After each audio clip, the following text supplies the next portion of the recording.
Virtually everyone on the planet has experienced coincidences, but when they occur, we write them off as just that. I mean, they're just coincidences. Stuff happens.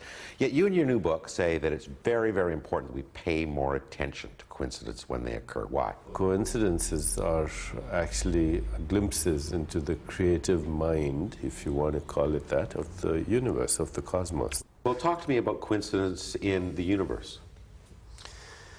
Every step along the way, the evolution of the universe was a coincidence. When the Big Bang occurred, for example, there were 1 billion plus 1 particles for every billion antiparticles. So that initial discrepancy, the particles and the antiparticles collided, they destroyed each other, and the whole universe was filled with photons because of that minor discrepancy. Everything is a coincidence. The fact that you exist, you know, your father had a gleam in his eye when he looked at your mother, and then that particular second, and then there were 250 million sperm going for that one egg, and that one sperm made it out of the 250 million, and that's you. Now, I'm convinced there coincidences exist at all over nature in the molecular world. I'm convinced they have meaning. Now, how do I take that knowledge that I have right now and use it practically to become a better, happier human being and to achieve what you're calling here the spontaneous fulfillment of desire? Well, if you realize that coincidences are manifestations of your non-local self, you know, you have a local self, which is Alan. Physical me, yes. Physical you. And Alan, the local self has a personality. The local self has thoughts, feelings, emotions, moods, etc. But then there's a deeper non-local self that is orchestrating synchronistically the activity of your body, including your perception, cognition, all of that behavior. It's the animating force of life, what people might even refer to as the soul. This non-local self is what orchestrates synchronicity. So actually when you get in touch with it, then there are more and more coincidences going to be happening in your life. And if you ask yourself, what is the meaning of that, and you'll find the meaning as well. And if you take advantage of that, then you'll create good luck, or what the spiritual traditions have called the state of grace. You make luck in your view. Yeah, you always make luck. You know, that's another interesting thing, by the way. I've interviewed leaders from, you know, really remarkable leaders in the world, and CEOs of major companies. And so I always ask them, what do you think was the secret of your success? And invariably they say, I was lucky. I happened to be in the right place at the right time. Okay, they invariably say that. You know, they're all, you know, there are a lot of people doing good, hard work, and a lot of people who are ambitious, and a lot of people who are creative, and a lot of people who have excellent ideas, and a lot of people who have good education. But in the end, that one thing determines them.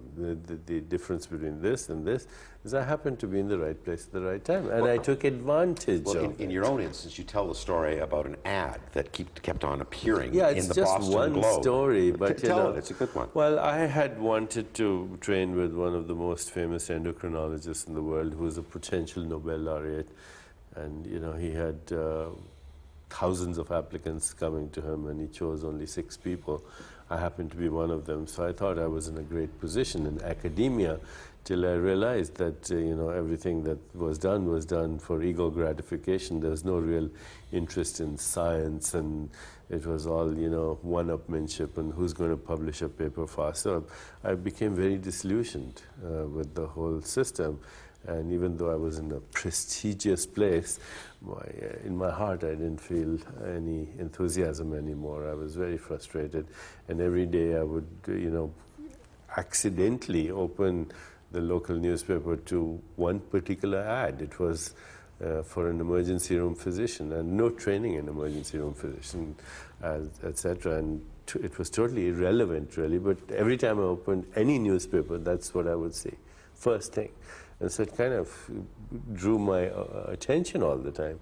One day, a few weeks into my fellowship, he was going around the table and he asked me some question like, Deepak, how many milligrams did those rats in Milne and Greer's paper get in the 1958 research study? I said, you know, probably 1.2, let me check. So as I'm reaching for the research papers, he looks at me sarcastically and he says, you should have that information in your head by now. And, you know, I did. But I was just going down to confirm whether the information was right, so we would be accurate. And that was the last straw. So I took the research paper, I dumped it on his head, this man who was the most famous endocrinologist, and at that time the president of the Endocrine Society of North America. I dumped them. I said, you find that information in your head. I'm quitting. And I walked out, went straight to the emergency, because as I was walking out, I saw that ad again. Okay, I went straight to the emergency room. I got a job. I got into meditation. I changed my whole worldview, etc., etc. Without that ad, you might still be in the lab.